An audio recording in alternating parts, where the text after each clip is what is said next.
Hey everybody. As you can tell, I'm not sitting in my Ranger. Had a motor issue and had to get it taken care of, but in 6 days, thanks to Evan and to Amherst Marine, it sounds like my new motor will be in and up and running, so I should have my Ranger back for pre-fishing next week, Wednesday. It is Thursday today, the 18th. But worst case scenario, if I have to, this is my little 16-foot boat.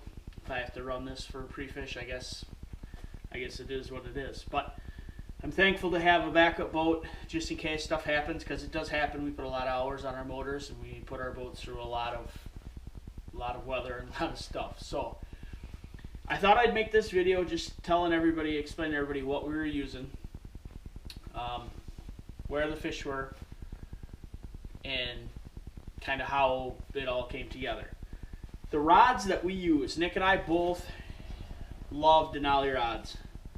The rods that we use for vertical jigging were the 5.9s. They're a very short rod, and they are very sensitive. I mean, if you can see this in the camera, when the fish bites and you set the hook, it's got tip to it, but it has a lot of backbone.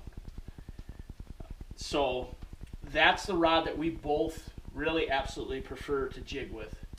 We love it for vertical jigging. We love them for throwing ripping wraps. We love to throw vibrobaits on them. We love to throw paddle tails on them. Anything that is that nature of it. The only thing that we will do differently to our line, this is 12-pound nanofill line is what we both run, or we run fire line.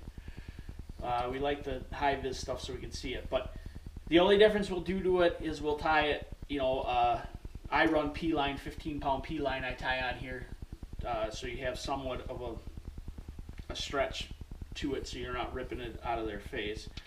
But that's what we were running, is a 5.9 Denali rod. We absolutely love them. We both run Daiwa reels.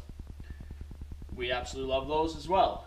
The other rods that we will use is, here's another rod. This is a 6.3 Denali I had rigged up. This one here I have with a custom hair jig. Crappie tip downs and custom fishing tackle make these lures for me. Well, they make them for everybody, but these they made for me. I actually know them personally. This one here is cut down. I caught a lot of fish in practice on this. It's a 3/8 ounce. It has some glitter sparkle in it. The other ones that I was using, this is a non-cut down version. We run the same line nanofill, but this rod here, my 6.3s, I always run 8-pound test. My 5.9s, I run 12-pound test. My 7-foot Denali rods, I run crankbaits off of. That has 8-pound test as well, and that has a 15-foot fluorocarbon leader on it. But here is actually, when we sat down and thought of what to make hair jigs, I like my hair jigs longer. I like the profile bigger. So these were actually made, I mean, they'll make them however you'd like, but mine, this is how they make them. They're longer. They're considerably longer than a stock one. A stock one, or a normal one that you buy anywhere else, is probably this long. Mine are considerably longer. And that is so when the minnow is hooked on there, it's just a bigger profile. They also make flies for me, which are bigger as well in profile, and the hooks are bigger on them. I don't like them little tiny hooks. They just don't seem to hook as well. So those are the couple of the things we were running and the line that we run. As far as the fish, pre-fishing, we had seemed to find out that area that we were fishing wasn't bothered. The fish, for whatever reason that we found, wanted to be in the deep water. They were in 45 foot of water, 45 foot of water, and they would move up and on the breaks throughout the day, whether it was to feed or the pressure why they were there, but they would move up and down. He runs carbon units, and I have all helixes on my boat. Our helixes nor our carbon units would pick up any of the fish. We couldn't see them on there. They were right down on the bottom. Nick has a Panoptix live scope on his boat, and that is the reason that he could see the fish, because you could see them move on the bottom, or you would see them up a little bit higher, but our graphs wouldn't pick up the fish. So we just kept working the area. It wasn't a very big area, but the fish would come and go, and they would move. there were some people south of us and a big group north of us, and they were catching fish, but they weren't as big.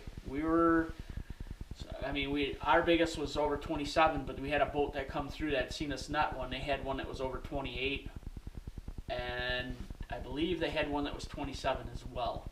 Our smallest fish we had on our card that out of our 5 was 24 and a half.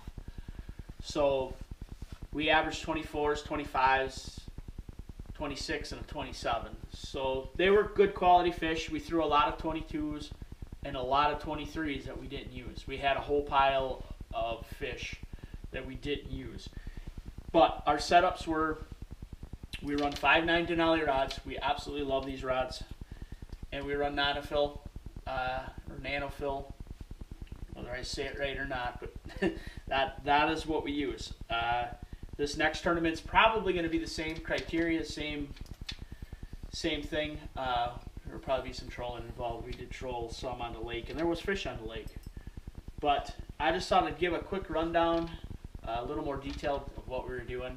We didn't have times. It was kind of choppy. I do know there were some sound issues on the videos that I had the camera in a weatherproof case, which the sound is very bad out of them. So I'm going to work on getting either wireless mics or something so we can talk. Hopefully we have good weather at this one that I don't even need it. Like now I just have it in the case. But I'll keep working on that. And like I said, we're going to keep doing these videos. We're absolutely having a blast doing them. They may not be the best videos in the world, but we're having fun. This next video will be a little more entertaining because we're actually staying at my house, and we just drive back and forth because I live very close to Winneconne. So it doesn't make sense to stay in a motel. So you'll probably see a lot of goofy stuff, a lot of goofy footage. You're going to see the kids, the wife, and I even believe we have a rep coming to fish with us and different people throughout the week. So in a few days, there's also going to be the NWT, which is fishing 3-4 days after we fish. So there's going to be a lot of tournament boats, 200 and some tournament boats on this body of water. So we'll see what kind of footage we can get and just kind of keep you guys in a loop. And like I said, if you like them, they're going to keep getting better. We're having a blast doing them, so thanks for watching.